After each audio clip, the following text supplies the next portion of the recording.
Hello friends, welcome to my YouTube channel Sweet Moment. I am here with a new part of Tame the Untamed. तो friends, last part मैंने आपको बताया था wing ने वांग जी को उसके मॉन्स्टर से रिलीज़ कराने के लिए उसे बेड से बांध दिया था और फिर उस मॉन्स्टर को धमकी दी थी कि अगर वो वांग जी को उसकी बॉडी पे वापस कंट्रोल करने नहीं देगा तो वो उसे इसी तरह अंडरवर्ल्ड में छोड़ के ह्यूमन वर्ल्ड में चला जाएगा। और विंग की बातें सुनने के बाद मॉन्स्टर वांगजी को अपनी बॉडी पे दोबारा से कंट्रोल करने देता है। तो अगर आपने टेम द अनटेम्ड के पहले के पार्ट्स नहीं देखे हैं तो लिंक मैं डिस्क्रिप्शन बॉक्स में दी है, आप वहां जाके देख सकते हैं। और अगर आप मेरे चैनल पे न्यू हैं और आपको मेरी वीडियोस पसंद आती हैं तो मेरे चैनल को सब्सक्राइब करके ही जाइएगा, वीडियो को लाइक एंड शेयर करना मत भूलिएगा। आज की स्टोरी स्टार्ट करते हैं। विंग बहुत ज़्यादा टायर्ड था इसलिए वो सो रहा था। वांग जी विंग को केयरफुली सोने देता है और चैन चान से मिलने चला जाता है। कुछ टाइम बाद कमांडो चैन चान को लेके एक रूम में एंटर होता है जहाँ वांग जी ऑलरेडी उनका वेट कर रहा था। वांग जी चैन चान से कहता है, तो तुम्हें मेरी ट्रू आइडेंटिटी पता थी। मैं ये कह सकता हूँ कि तुम सच में बहुत ज़्यादा स्मार्ट हो। तुम अपने फैमिली मेम्बर्स की तरह बिल्कुल नहीं हो। तुम एक जेम हो, पर तुम्हें नहीं पता था ना कि तुम्हारी स्मार्टनेस तुम्हें यहाँ ले आएगी। चैन चान साइलेंटली ट्राई कर रहा था, उसे वांग जी की तरफ देखने की भी हिम्मत नहीं हो रही थी। चैन चान कहता है, मैं यही डिज़र्व करता था, मेरे साथ यही होना चाहिए था, पर मैंने ये कभी नहीं सोचा था कि मेरा एंड इतने जल्दी हो जाएगा। मैं बस तुमसे बहुत प्यार करता हूँ और मैं तुम्हें पाने के लिए कुछ भी कर सकता था। और अभी जो मेरे साथ हुआ है उसके बाद मैं पहले जैसा बिल्कुल भी नहीं रहा, इसलिए मैं तुम्हें जाने दे रहा हूँ। इससे बहुत हर्ट हो रहा है पर मैं तुम्हें जाने देने के बाद बेटर फील करूँगा। अब मुझे तुम्हारी कोई ज़रूरत नहीं है। और वो अपने टीयर्स वाइप करने लगता है। वांग जी चैन चान की कंडीशन देख के कहता है, ठीक है, अब जब तुमने अपना लेसन सीख लिया है और मुझे ऐसा लग रहा है कि तुम सारी बातें सच बोल रहे हो, मैं तुम्हें यहाँ से जाने दे रहा हूँ। तुम जहाँ चाहो वहाँ इस लिटिल वन के साथ जो तुम्हारे अंदर ग्रो कर रहा है अपनी लाइफ जी सकते हो। चैन चान वांग जी की बात सुनने के बाद एकदम सरप्राइज हो गया था और वो अपने हाथ को अपने फ्लैट स्टमक पे रब करने लगता है। वो सोचता है कि वो उस चाइल्ड को कैरी नहीं कर सकता क्योंकि उसे तो ये भी नहीं पता कि उन क्रिएचर्स में से इसका फादर कौन है। वो वांग जी से कहता है कि प्लीज़ मुझे यहाँ से मत जाने दो, मैं अपने पेरेंट्स के पास नहीं जाना चाहता, मैं यही अंडरवर्ल्ड में रहना चाहता हूँ, प्लीज़ मुझे यहाँ रहने दो। कमांडर जो कि वहीं पे था चैन चान की बातें सुनने के बाद वांग जी के पास आता है और कहता है, सर आपको इसे यहीं रखना चाहिए, मैं हमेशा इस पर नज़र रखूँगा और इस पे एक स्पेल कर दूँगा जिससे ये कुछ भी करने की कोशिश नहीं करेगा। वांग जी कमांडर की बात सुनने के बाद कुछ टाइम साइलेंस रहता है, फिर वो कहता है कि ठीक है, ये अंडरवर्ल्ड में ही रहेगा, तुम इसका ध्यान रखना और मैं टाइम टाइम पर इसे चेक करने आता रहूँगा। इधर रूम में कुछ टाइम बाद जब विंग की नींद खुलती है तो देखता है उसके हस्बैंड ने उसे टाइटली हग किया हुआ था।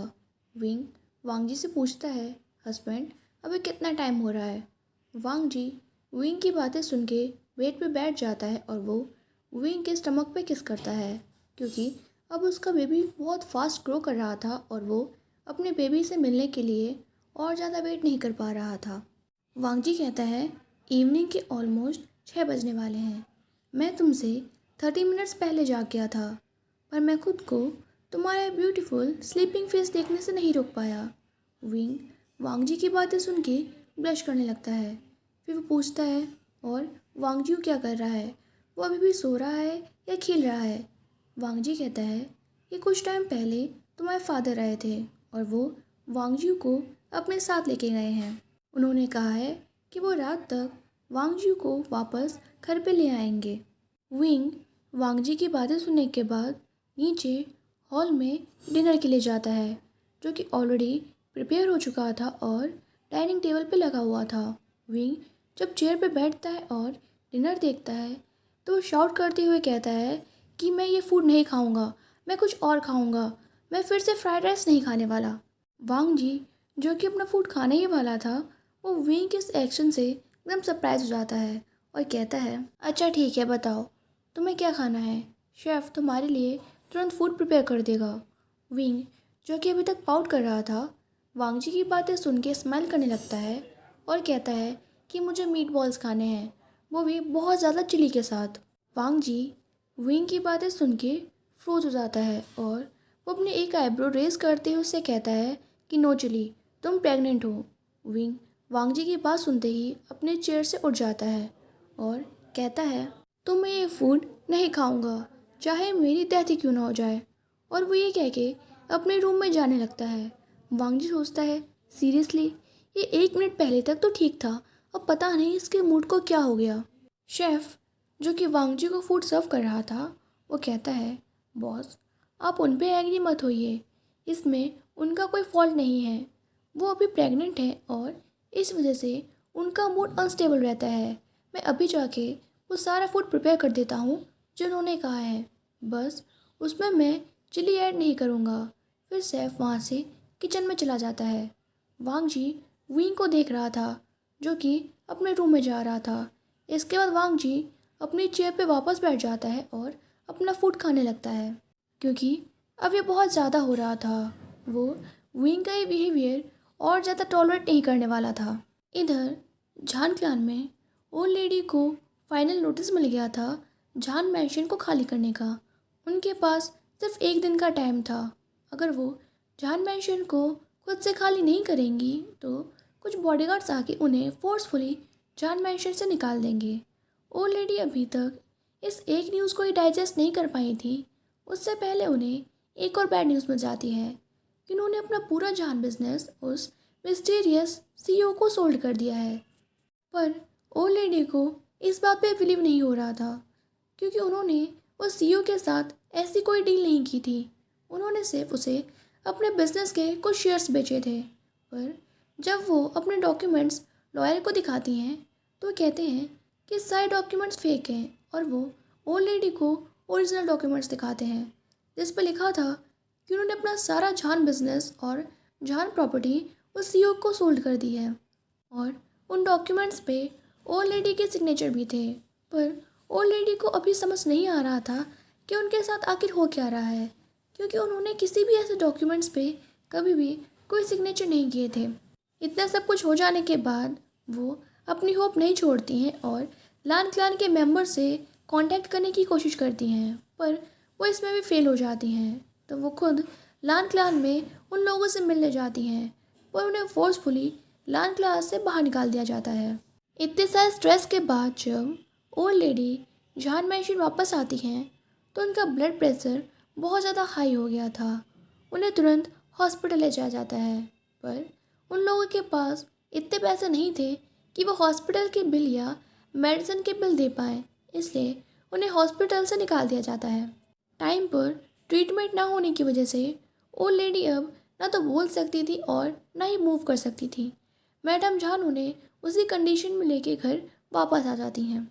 नेक्स्ट डे कुछ बॉडीगार्ड्स आके उन लोगों को जान मैंशन से बाहर निकाल देते हैं, क्योंकि उस नोटिस की लास्ट डेट कंप्लीट हो चुकी थी। और इधर सारे न्यूज़ चैनल्स पे जान क्लान के सारे क्राइम चल रहे थे कि उन्होंने किस तरह फिनिक्स वाली क्लान को धोखा दिया था, और कुछ र्यूमर्स फैला के उन्होंने किस तरह थाउजेंड्स लोगों की जान ली थी। और आज तक उन लोगों ने पावर या मनी के लिए जितने भी क्राइम किए थे वो सब एक्सपोज हो चुके थे। बस उसमें वो क्राइम इन्वॉल्व नहीं था जब उन लोगों ने विंग को ह्यूमिलेट किया था और उसके साथ मिसबिहेव किया था। अब सबसे बड़ी प्रॉब्लम मैडम झान के लिए क्रिएट हो गई थी, क्योंकि ओल्ड लेडी ना तो बोल सकती थी और ना ही चल फिर सकती थी। उनका हस्बैंड क्रेजी हो चुका था और उनका सन आर्मलेस था, जो कि कोई भी काम नहीं कर पाता था। अब उन तीनों की केयर उन्हें ही करनी थी। मैडम जान ने अपनी फैमिली में वापस जाने की कोशिश की, पर उन्हें वहाँ से भी धक्के मार के निकाल दिया गया। पूरी सिटी में उनके क्राइम्स के बारे में सबको पता था, इसलिए कोई भी उनकी हेल्प करने को तैयार नहीं था। ली जान को समझ आ गया था कि अब उसकी लाइफ पूरी तरीके से डिस्ट्रॉय हो चुकी है और उसकी लाइफ का एंड आ चुका है, क्योंकि उन लोगों के पास ना रहने के लिए घर है और ना ही कोई काम। उन लोगों को स्ट्रीट्स पे रहना पड़ रहा है और वहाँ भी उनकी लाइफ कोई अच्छी नहीं थी, क्योंकि पूरे डे में वो लोग जो भी थोड़ा बहुत खाना कलेक्ट कर पाते थे वो स्ट्रीट्स पे रहने वाले लोग उन लोगों से छीन लेते थे। 2 दिन बाद ओल्ड लेडी की डेथ हो जाती है, क्योंकि उन्हें सही टाइम पे ट्रीटमेंट नहीं मिल पा रहा था और ना ही कोई मेडिसिन मिल पा रही थी। मैडम जॉन डिसाइड करती हैं कि वो अपने सर ली जॉन को लेके और अपने हस्बैंड को यहीं छोड़ के किसी ऐसी जगह चली जाएंगी जहाँ उनके बारे में किसी को ना पता हो, और वो ऐसा ही करती हैं। वो ली जॉन को लेके और अपने क्रेजी हस्बैंड को छोड़ के इस सिटी से बहुत दूर चली जाती हैं।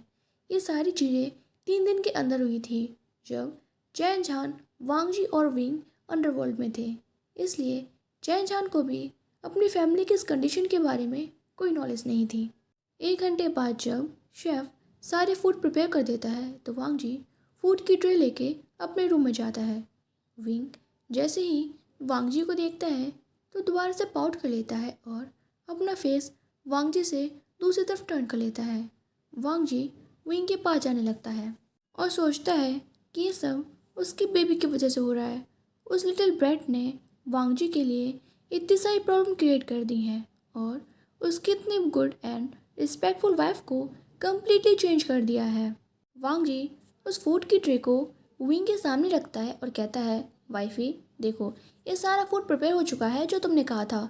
इसमें से कितनी अच्छी स्मेल आ रही है। विंग उस फूड को देख के स्मेल करता है, पर फिर वो वांगजी को देख के दोबारा दूसरी तरफ देखने लगता है। वांगजी ने विंग के रिएक्शन नोटिस कर लिए थे कि विंग किस तरह खुद को फूड की तरफ देखने से और उसे खाने से रोक रहा है।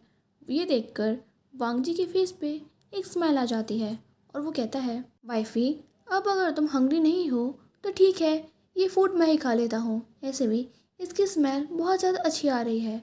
वांगजी जैसे ही वो फूड खाने वाला होता है, विंग इमिडिएटली उसके हाथ पे स्लैप करता है और कहता है, किसने कहा मैं हंग्री नहीं हूँ, और अगर तुम्हें फूड खाना है तो जाओ कहीं और ढूंढो, मेरे फूड को मत देखो। और फिर वो ट्रे लेके अपना फूड एंजॉय करने लगता है। कोई भी विंग के फूड के साथ जरा सा भी मैसअप नहीं कर सकता था। वांगजी ये देख के स्मेल करने लगता है और सोचता है कि उसकी प्रेग्नेंट वाइफ को हैंडल करना इतना भी टफ नहीं है। कुछ फूड और स्वीट वर्ड्स के साथ विंग को कंट्रोल कर सकते हैं। तो फ्रेंड्स, आज के लिए बस इतना ही। अगर आप लोग को वीडियो अच्छी लगी हो तो please like this video and subscribe my channel. Bye bye, take care.